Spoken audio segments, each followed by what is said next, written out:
Hey, everybody, welcome to episode number 56 of the Debt Free Dad podcast. Today, we've got some special guests joining us, Brandon and Sara Belger. Brandon and Sara joined Roots, which is my membership program helping people reduce financial stress, save money, and pay off tons of debt. And in just the last 9 months since they've joined, check this out, Brandon and Sara have paid off over $25,000. Now, you might be thinking, how did they do it? Well, you're about to find out. Stay tuned. Welcome to the Debt Free Dad podcast, where we're helping normal, everyday people learn how to save money and kick debt so they can live a happier and stress-free life. Now here's your host, Debt Free Dad, Brad Nelson. Hey, how is everyone doing today? Welcome to today's show. You can find me on Facebook, Pinterest, YouTube, and Instagram. Just search Brad Nelson, Debt Free Dad, and I would love to connect with you on one of those social platforms. So, as many of you guys know who are listening to this show, some of my favorite episodes, or actually my favorite episodes, are the ones where my Roots members come on and just share how much this information has helped them transform their lives. And, there's this money, this thing is a taboo topic. There's a lot of people that just doubt that they can really have success. Working normal jobs, like some people think that they just have to make this massive amount of money to be able to have success. And we are breaking through those myths on this show and sharing and showing that normal everyday people are winning at this stuff.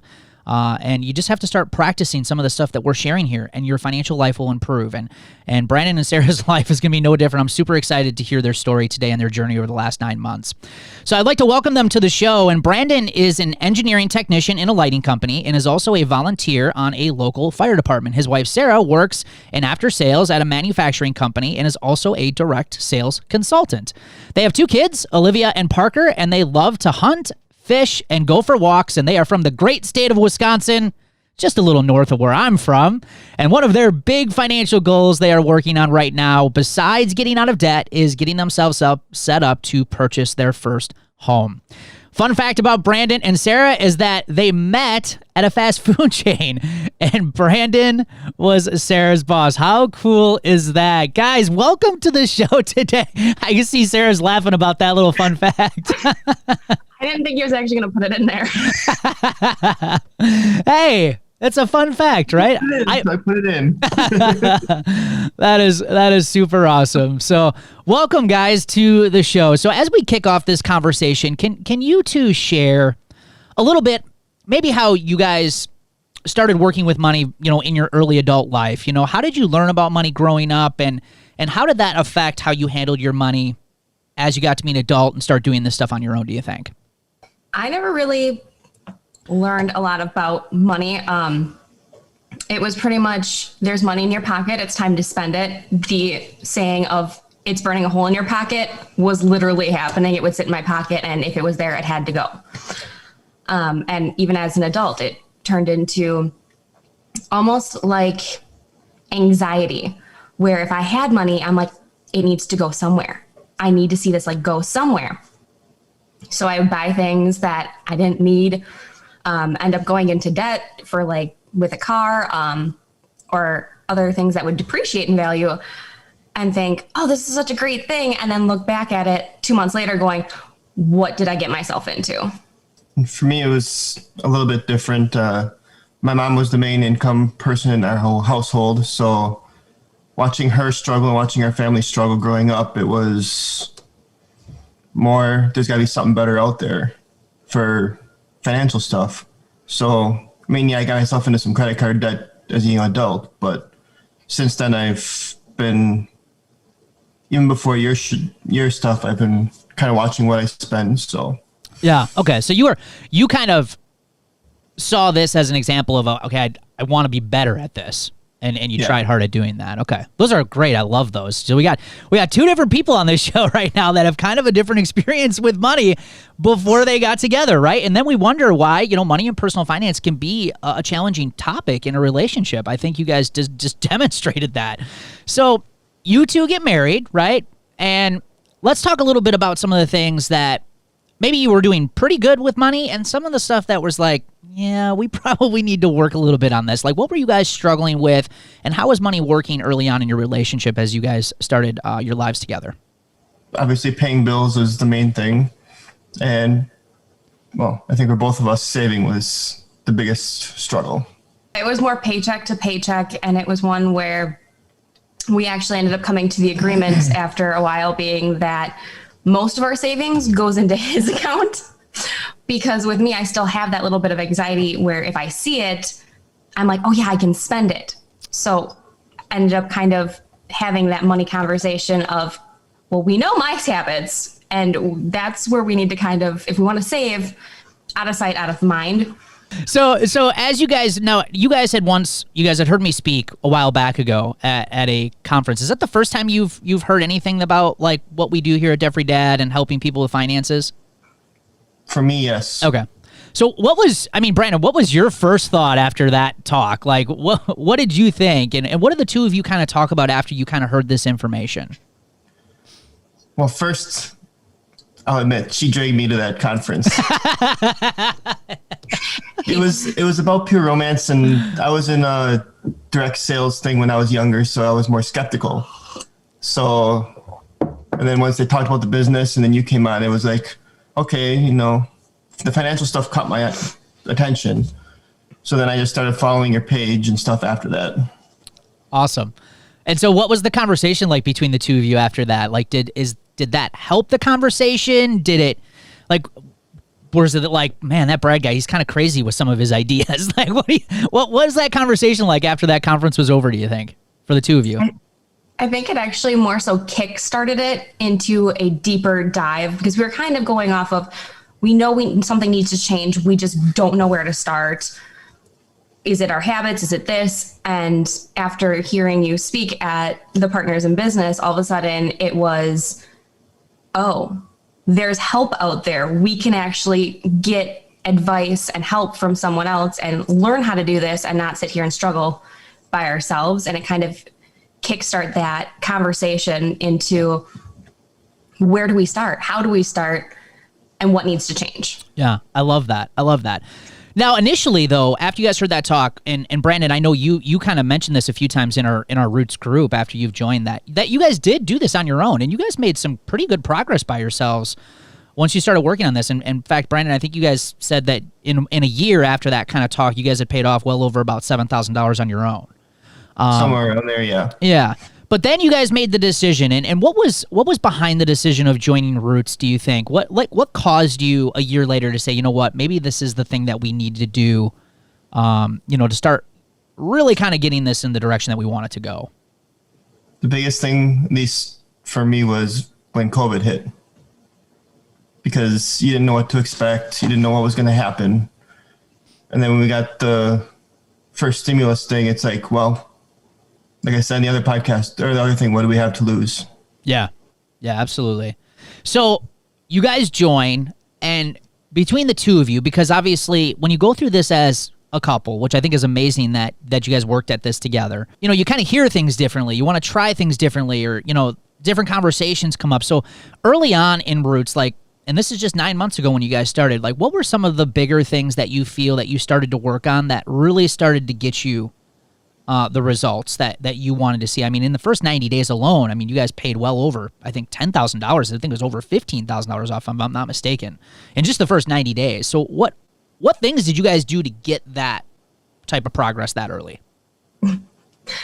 I think the biggest thing was cutting out the unnecessary spending and going through the budget, realizing how much money was literally going nowhere that we were actually using. I had a gym membership. I had a gym membership that I hadn't used in 3 years, and I was still paying $20 a month on them, going through all the other subscriptions, random things that we don't need, and are adding no value to our lives, and cutting those out.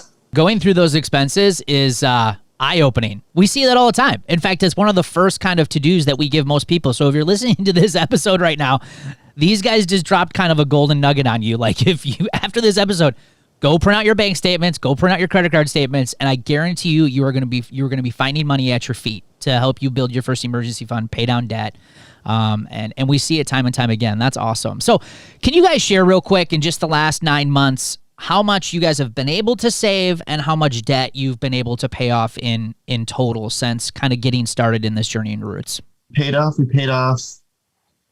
$25,321.25. And we have in our savings, obviously it doesn't do justice because we built the emergency fund a couple times, but it was $2,067.06. That for is a total of $27,388.31. that is amazing. What do you guys feel when you see that number? I mean, that's impressive. A lot less stress. Oh, that is so exciting for you guys. And it just shows, though, that if you're willing to implement some of the simple ideas here, that, you can have really fast traction. And again, all in just, 9 months. So what else? We talk about, it's not just about money. It's not about dollars and cents all the time. Yes, those things are important. But can you talk about, you guys are parents, you have a family. What have been some of the greatest benefits getting rid of that much debt? What are some of the greatest benefits you've experienced since then? Like, how have your lives improved, just in general, not just from a financial standpoint, since you've done this? Like you said, the stress level is obviously a little bit better. It's also opened up a different line of communication between us as a couple, where we don't have that kind of arguments. It's more of just a straight talk of, okay, this is what we're doing, this is what we don't need to do, and kind of changing that thought process. And it's also kind of changed our mindset when viewing other things, like looking for a house right now, is not how much can we spend on the house, but rather what don't we need and what can we save, what can we fix, and not turning ourselves house poor. Yeah, I love that. Love that. Brandon, what about you? The other thing for us was not working our second jobs or part-time jobs, because she used to work at a bar. She stopped doing that a little while ago. I once in a while still work at my other part-time job, but it's not a necessity anymore. So I love that. So it's giving you guys a lot more time and your time back by just being able to be more intentional with your finances. That's great. So you guys have 2 kids. Have they noticed anything about what mom and dad are doing with money now? our youngest, no, he's too young to understand. Yeah. You give him a $1 bill, he gives it to dad. Funny story with that. I don't remember how long ago it was. I remember how much money you gave him that time. He goes and takes it all and gives it to me. Hey, that's okay, right? That's a good habit.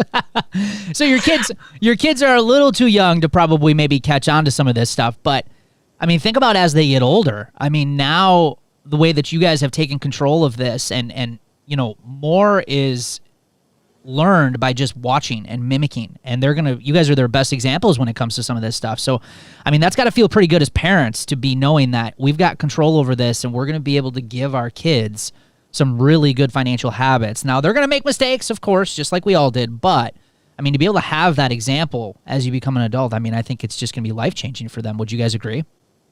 Oh yeah. I mean, even with our oldest, Olivia, who's 8, she's starting to recognize those "do you need it" questions when we go to the store and she's asking for a toy. It's like, do you need this? Well, no. Do you have the money in your account? No. Then can you get it? No. Love that. And kind of going through that conversation. And now it's like she gets her allowance, or when she does her chores, here's your $2. Where's it going to go? In my account, which is her little piggy bank sitting on her dresser. That is awesome. I love that. So have you guys shared any of this with friends or family, like what you guys are doing, or have you guys kept it private, or like what's been your experience with that? Because what we tend to see, I saw it in my own life when I started, and I see it in a lot of other Roots members' lives, is that, you know, they tend to share a little bit about their progress, and sometimes they don't exactly get the best of responses, or they'll get shocked responses because, again, money is just not something that we talk about all that often. What's been your experience with friends and family and this whole journey that you've been on? Because, I mean, man, you guys have just crushed it the last 9 months. Well, I've mentioned it to some of our family, and they've congratulated us on the progress that we've made. A couple people at work I've talked to about it too.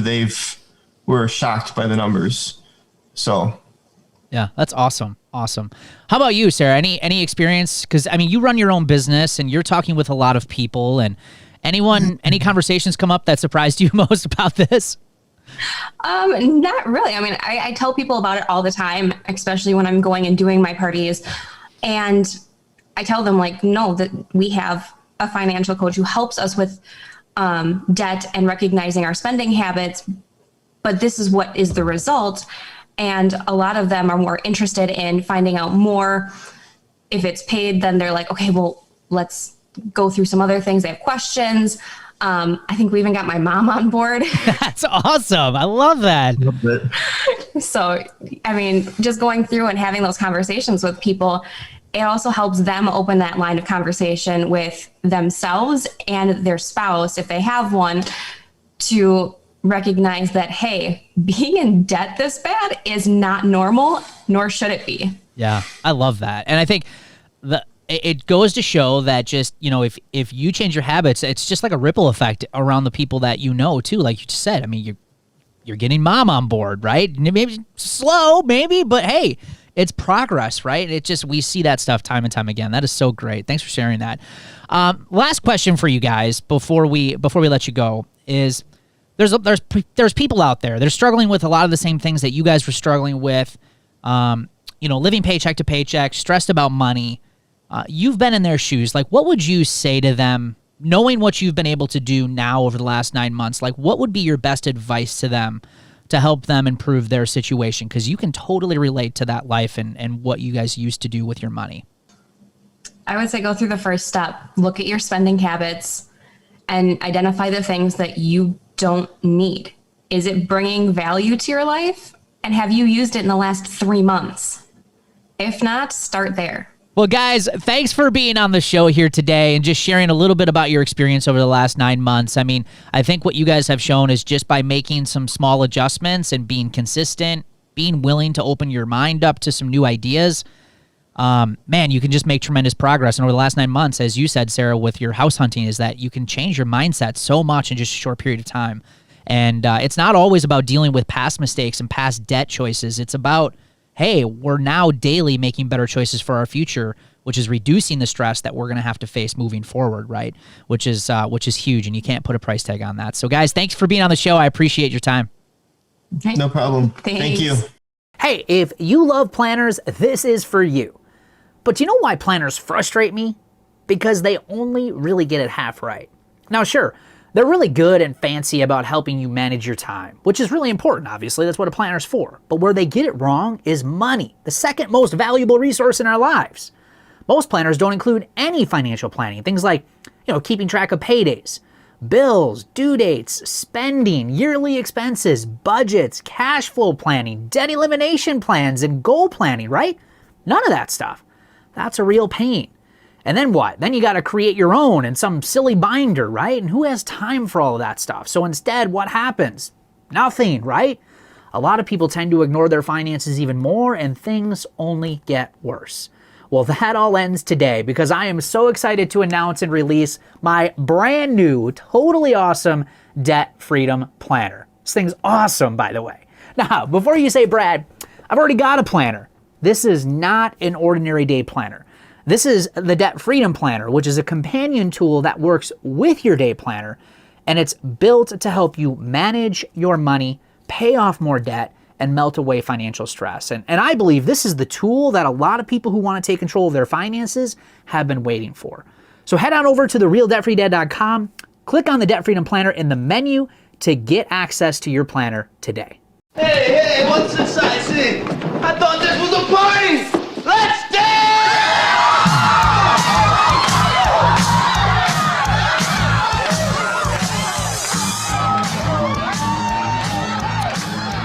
All right, guys, that sound means it's time for the celebrations of the show. And today we're kicking it off with Carly Felstead. Carly says, I paid off one credit card and put a huge chunk towards my next one. Awesome job. Whitney Merritt, finally out of the hole, all caught up on everything. Now to start my snowball and focus on my emergency fund. Awesome. Being caught up, that's such a big win. I love that. Great job. Marina Mercer, we are going through our monthly budget and seeing where we can make cuts. We decided to cut out a $152 phone bill and move to another company. We will save about $500 in the next 3 months. That's a huge move. Great job. Melissa Decker, sticking to my meal planning and monthly budget is done. And next month is already started. I love that. Great job. Aaron Porter did a 30-day minimalism challenge and decluttered our home. Hey, thanks for hanging out with us here today. We love your feedback, and it also helps us grow our YouTube show. So please give us a like or leave us some honest feedback on this video. And if you want the latest from the show, obviously be sure to hit that notification bell and subscribe to our channel. And for the latest resources, or if you want more information on how to kick debt and financial stress, please be sure to check out the links in this video or head over to therealdebtfreedad.com. We'll see you guys on an upcoming show. Take care.